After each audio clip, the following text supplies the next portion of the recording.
morning students. Today I will start your SST class online. Dear students, for class 5th, today's our topic is chapter number 3rd, movements of the earth. Dear students, in our previous video we read this chapter half and today we will read this chapter remaining part. So let's start the reading. Dear students, in our previous video we read the two types of movement, rotation and revolution. Rotation हम complete कर चुके हैं. Today we will read revolution. Like the other planet the earth move around the sun. और जो हमारे ग्रह हैं उनके तरह ही हमारी जो अर्थ है वो भी सन के चारों ओर चक्कर लगाती है. The movement of the earth around the sun in its fixed orbit is called revolution.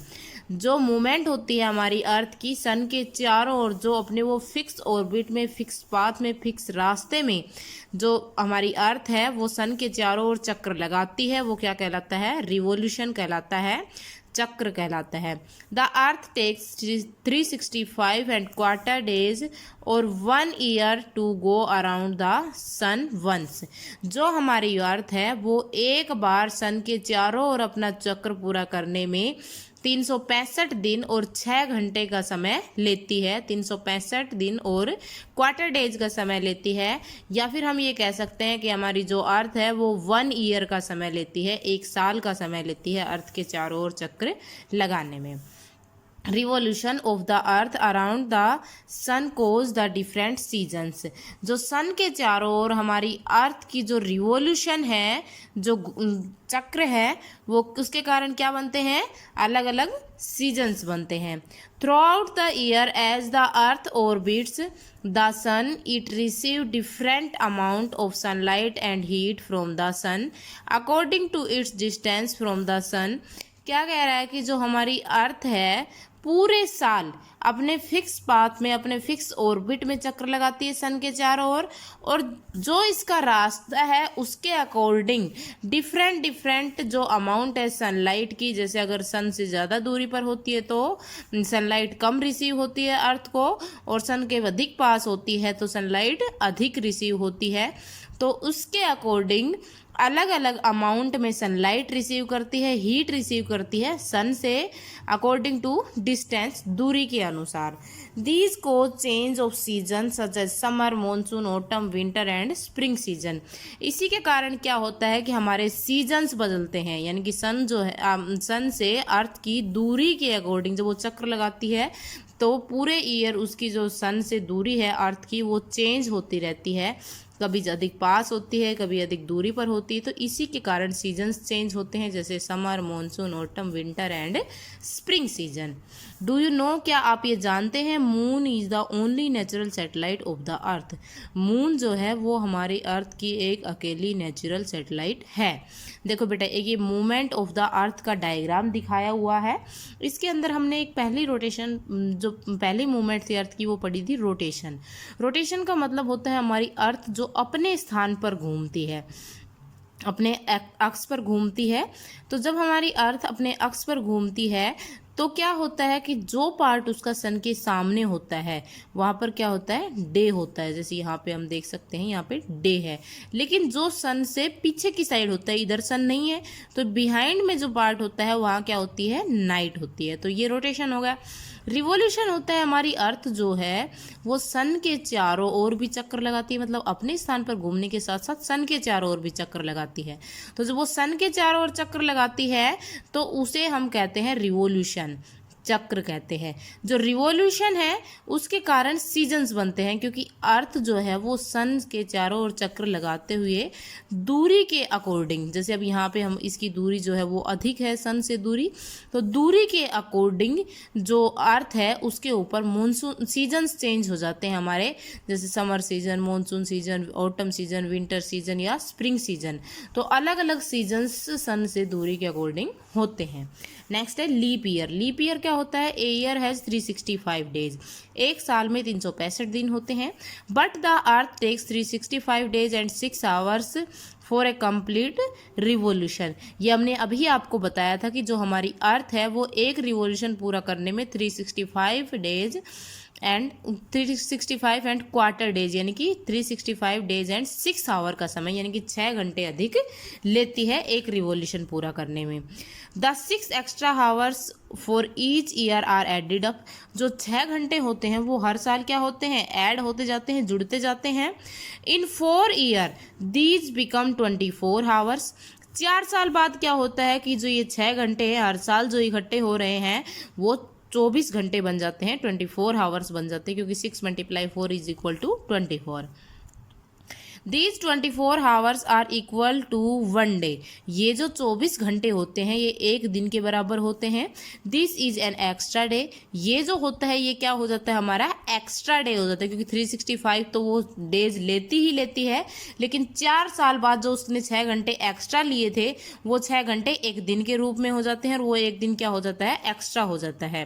Every 4th year, हर 4 साल बाद, हर चौथा जो साल होता है, these extra day is added to the year, ये जो एक्स्ट्रा डे होता है इसे ऐड कर दिया जाता है, किसमें, ईयर में ऐड कर दिया जाता है, क्योंकि 4 साल बाद जो हमारी साल होती है वो 365 की बजाय 366 दिन की होती है, 365 की बजाय 366 डेज की होती है।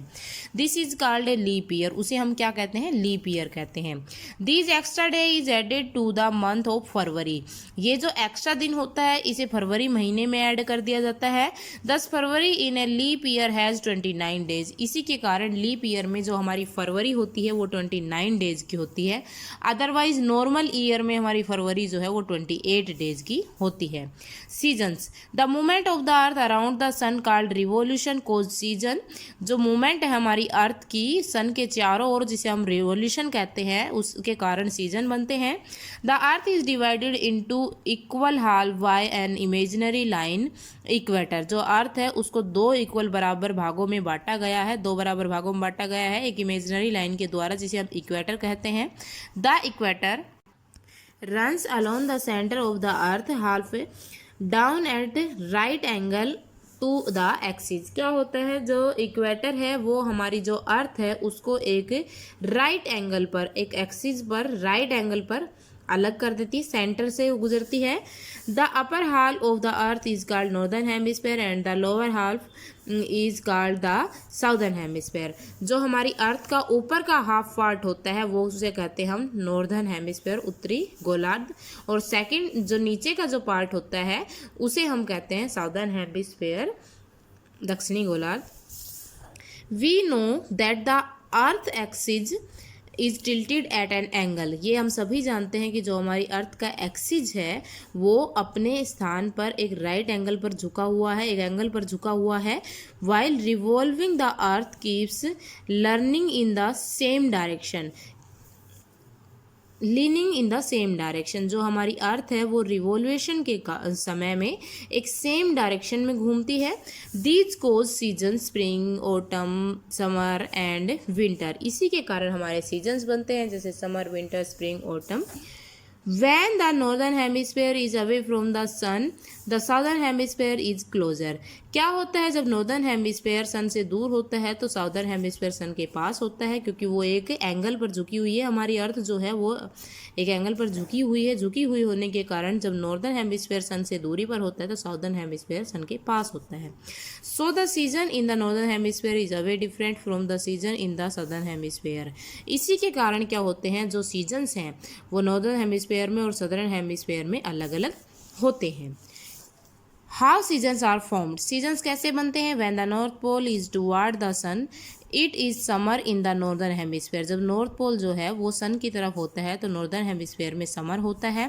The sun seem to be hotter as sun rays fall directly on this part of the earth, इसी कारण, इसका कारण क्या है, क्योंकि जो सन की रेज है वो डायरेक्टली इस पार्ट में पड़ती हैं। And at the north pole there is sunlight throughout the day and night, क्या होता है कि जो नॉर्थ पोल है इसके ऊपर सनलाइट जो है वो हमेशा आती रहती है। During this time the south pole is turn away from the sun. इस समय में क्या होता है कि जो साउथ पोल है वो सन से दूर हो जाता है। So the sun rays do not reach the south pole and there is no daylight at all. क्या होता है, इसी के कारण जो सन की जो रेज हैं वो साउथ पोल पर नहीं पहुंच पाती हैं और वहां पर डे लाइट नहीं हो पाती है।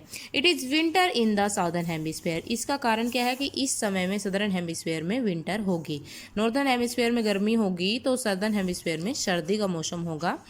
When the North Pole is turned away from the sun, it is winter in the northern hemisphere। इसी के साथ जब जो नॉर्थ पोल है वो सन से दूर होता है तो नॉर्दर्न हेमिस्फेयर में सर्दी होती है। Day are shorter and the sun seem low in the sky. क्या होता है कि दिन जो है वो छोटे होते हैं और जो सन है वो स्काई में बहुत कम दिखाई देता है। The north pole is in darkness. जो नॉर्थ पोल है वो अंधेरे में चला जाता है। It is summer time in the southern hemisphere. ये समय क्या होता है, जब नॉर्थ पोल में सर्दी होती है तो सदर्न हेमिस्फेयर में ठंड होती है, विंटर का मौसम होता है।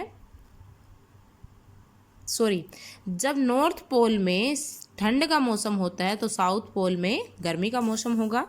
The region near the equator get the same amount of the sunlight all the year around. क्या राउंड जो हमारी इक्वेटर के पास का रीजन होता है वो पूरे साल सनलाइट रिसीव करता है। It is summer throughout the year. यहाँ पर पूरे साल गर्मी का मौसम रहता है। So dear students, I hope you understand this chapter. You read this chapter 2 time completely. Thank you. Hello student of class 5th, a very good morning to all of you students. I am Simran ma'am, your English teacher. In previous class we have done our 6th topic, part of speech, and now in this class we will start our next topic. Our topic name, the noun naming words. Read the following sentences. First है, Mahatma Gandhi was a great leader. Second, Raj always speak the truth. Third, the Gita is a holy book. Fourth, 2 cows were grazing in the field. Fifth, this is a bunch of grapes. In the above sentences, the colored words are the names of person, animals, place and things. पहले वाले sentences में जो भी हमने read किए हैं उनमें जो colored word हैं वो हमारे क्या है, name of the person, place, things and animals. So these are called nouns. तो ये हमारे क्या होते हैं, nouns. Nouns are the names of person, animals, place and things. Nouns क्या होते हैं, names of person, animals, place और things के names. Kinds of noun. Generally that nouns are classified into 2 groups. 2 group में classified किए गए हैं nouns को. फर्स्ट है हमारा काउंटेबल नाउन और सेकेंड है अनकाउंटेबल नाउन. काउंटेबल नाउन क्या होते हैं, the nouns which can be counted to tell their number. वो नाउन जो कि काउंटेड हो और अपने नंबर, जो नंबर काउंट करता हो, are called countable nouns. Means वो नाउन जो कि काउंटेड हो, जो नंबरिंग में काउंटेड हो जाते हैं वो नाउन्स क्या होते हैं, हमारे काउंटेड नाउन्स होते हैं. Example, pencil, book, cow, et cetera. Second है अनकाउंटेबल नाउन. अनकाउंटेबल नाउन्स क्या होते हैं, the nouns which can not be counted. वो नाउन जो कि काउंट नहीं किए जाते, are called the uncountable nouns. वो नाउन जो कि काउंट नहीं होते, जो नंबरिंग में काउंट नहीं हो सकते, उन्हें हम क्या कहते हैं, अनकाउंटेबल नाउन कहते हैं. Example, grass, sand, oil, rice, it extra. These countable and uncountable nouns are further divided into 5 kinds. ये काउंटेबल और अनकाउंटेबल नाउन फाइव काइंड्स में डिवाइड किए गए हैं. फर्स्ट है proper, second common, third abstract, fourth collective and fifth है हमारा material.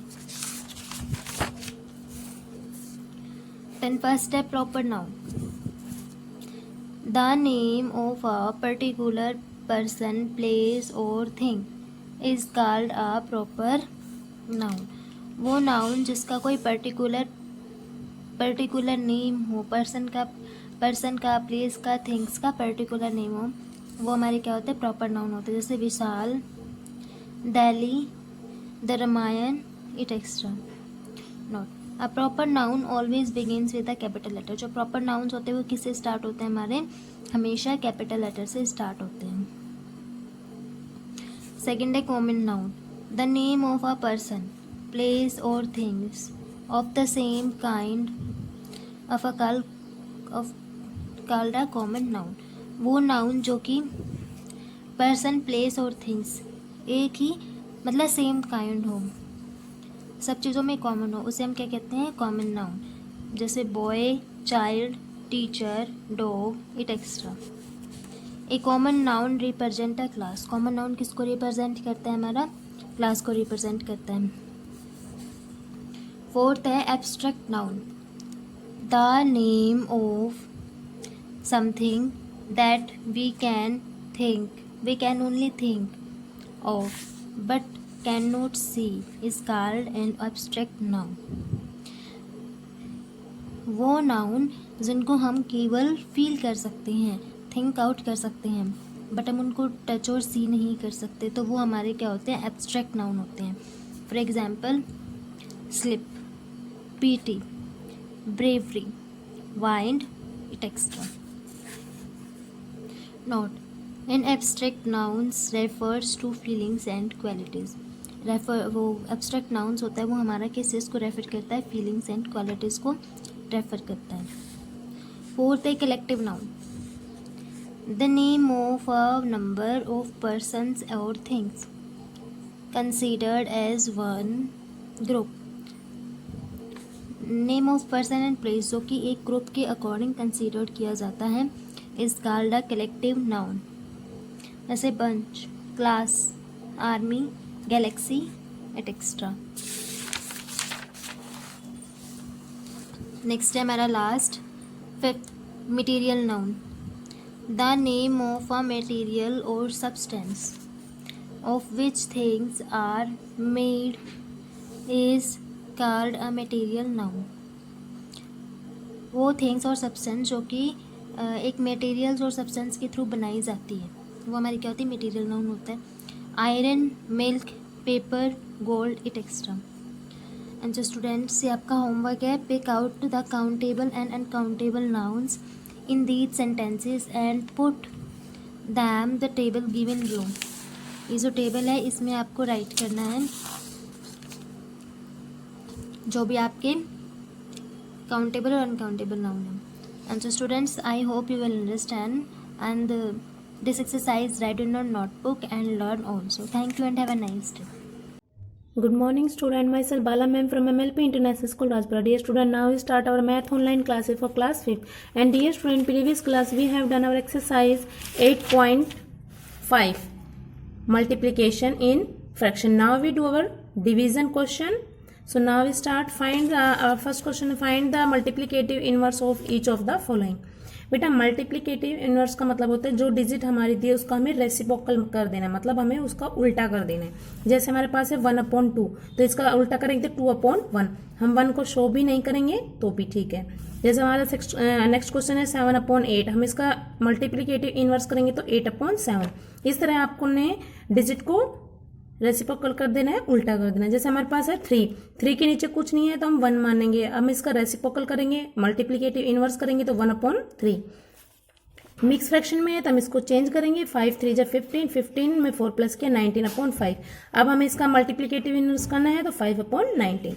Okay student, I think dear student you understand very well our question number first.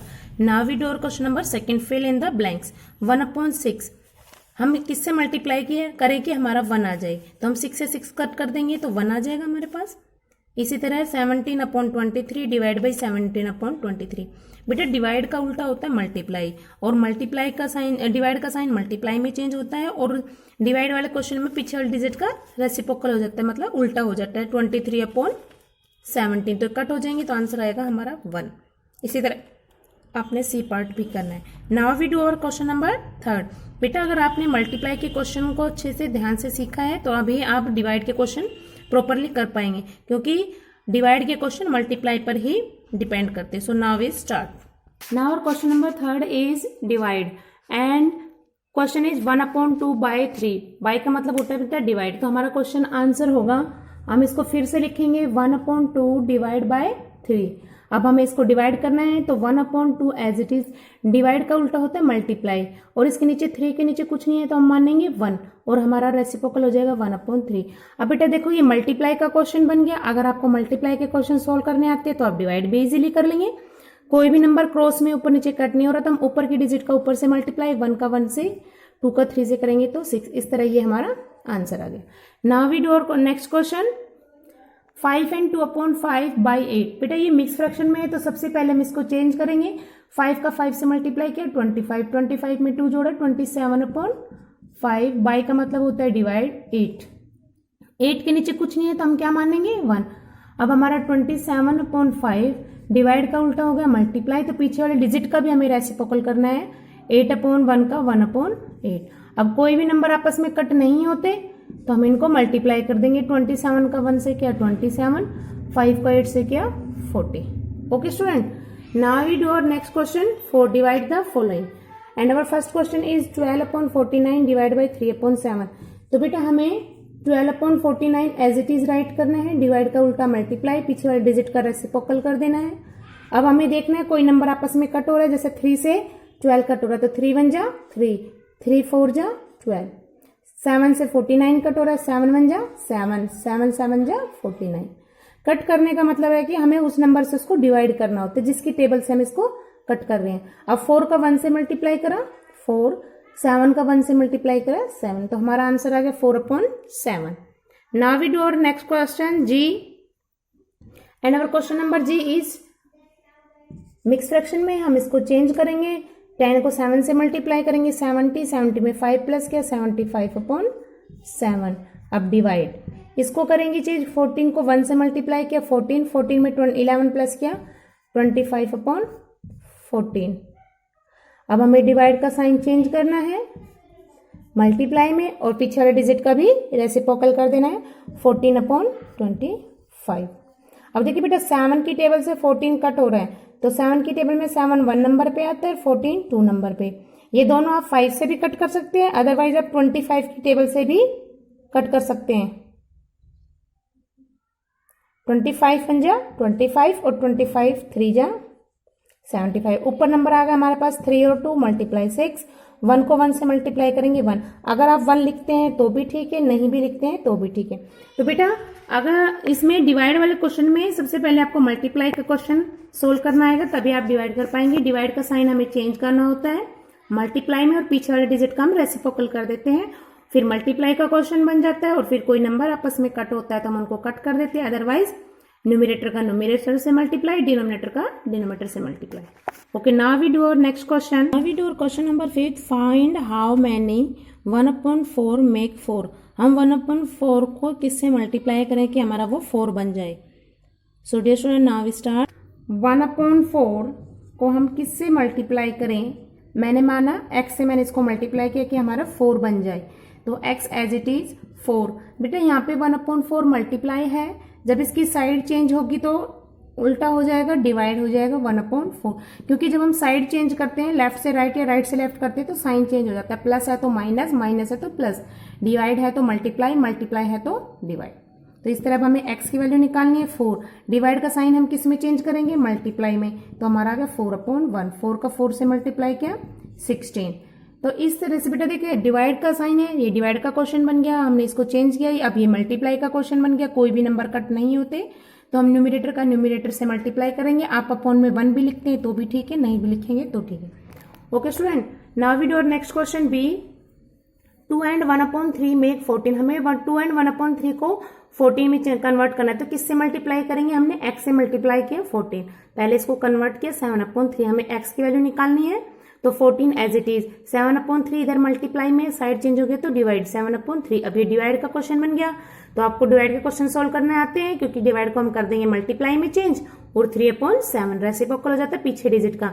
अब 7 से 14 कट हो रहा था, तो 7 1 जा 7 और 7 2 जा 14, ऊपर डिजिट बच गई 2 और 3 हमने मल्टीप्लाई कर दिया 6, तो इसका मतलब x की वैल्यू आ गई हमारे पास 6। 7/3 को हम जब x से मल्टीप्लाई करेंगे तो हमारा आंसर 14 आ जाएगा।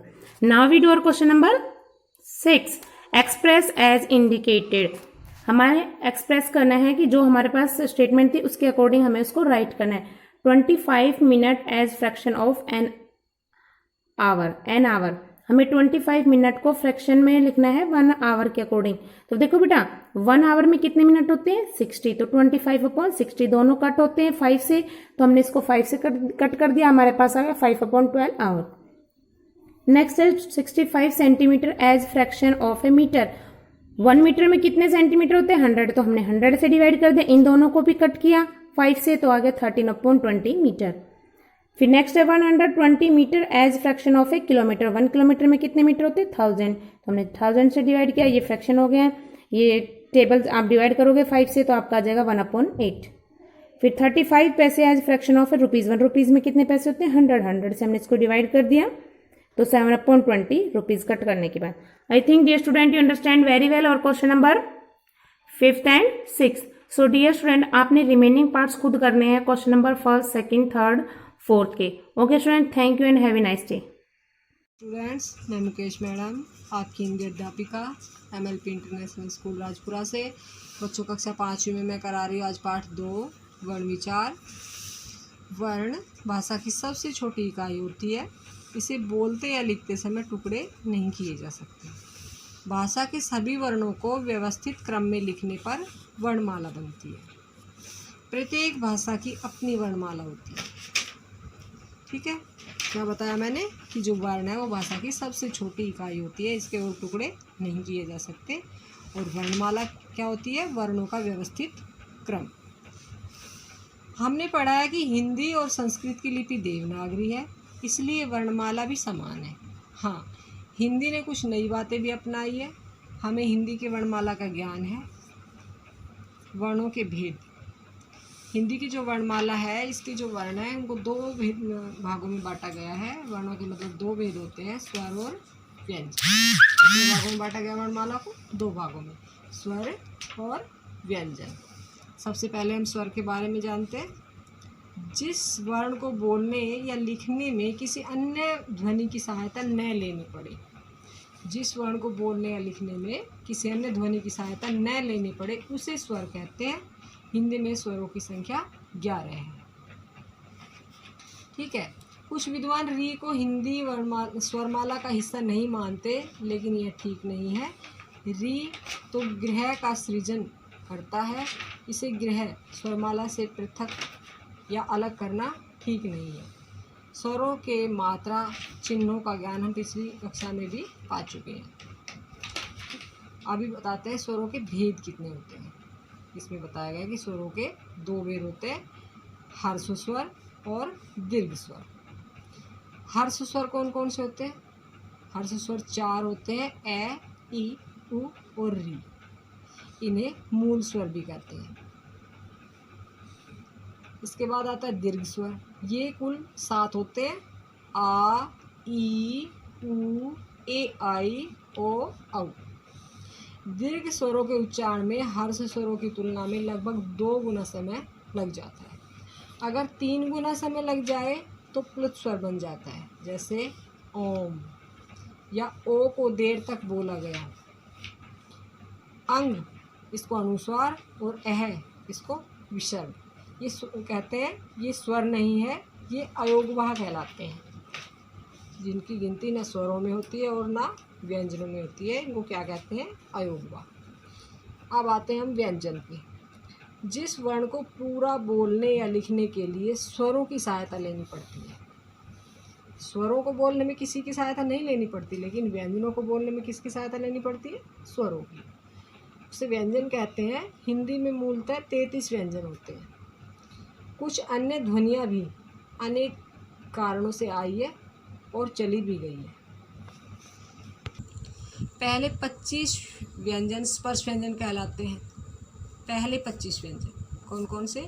क ख ग घ ढ, च छ ज झ ञ, ट ठ ड ढ ण, थ थ द ध न, प फ ब भ म, ड और ढ।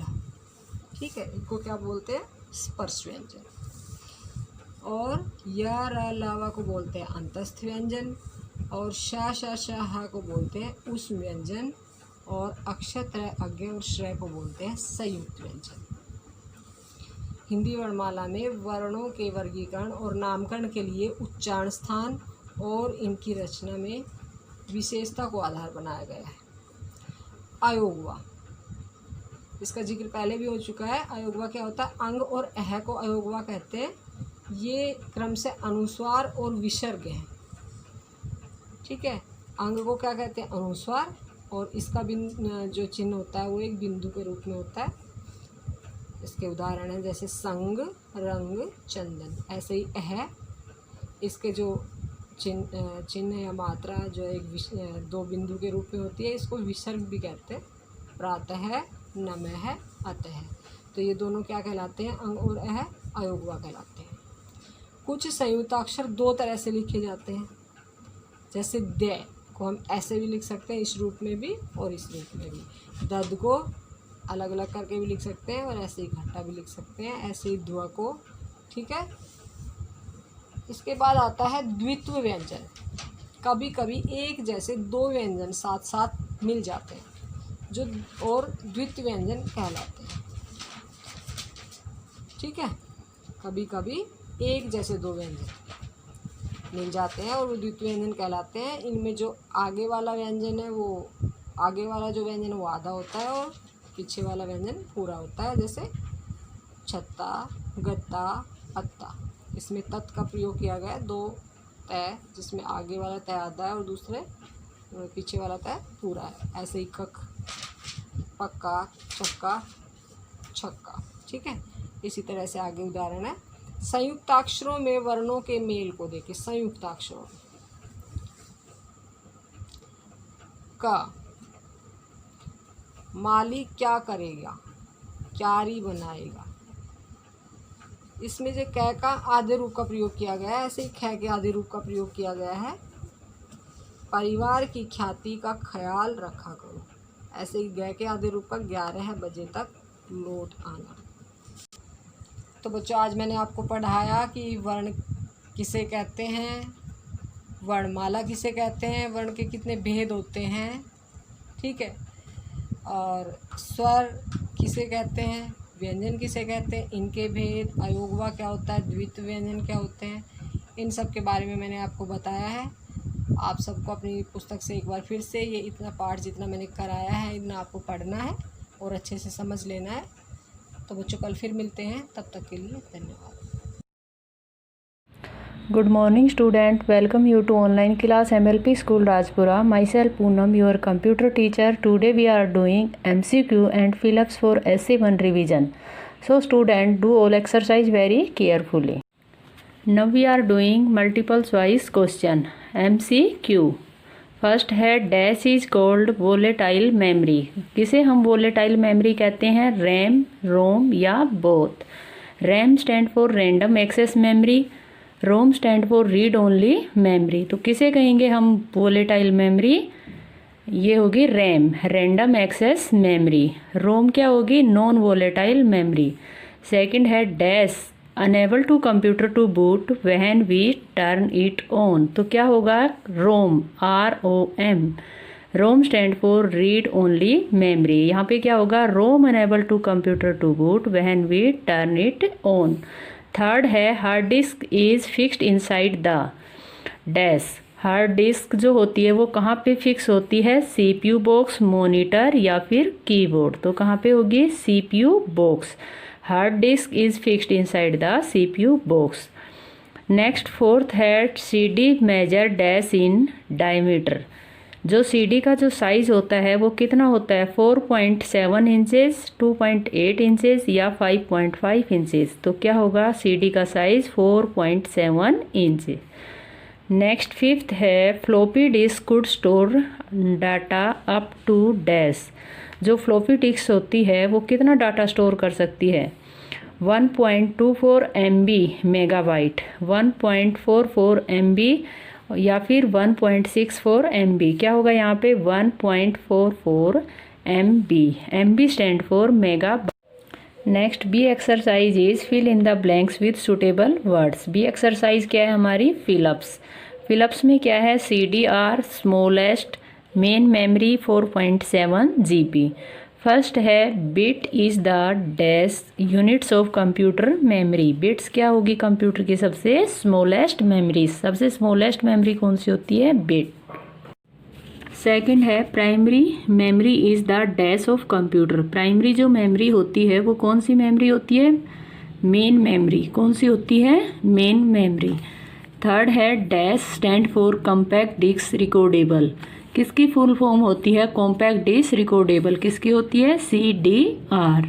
नेक्स्ट है fourth a DVD can store data up to dash. जो एक DVD होती है डिजिटल वर्सेटाइल डिस्क।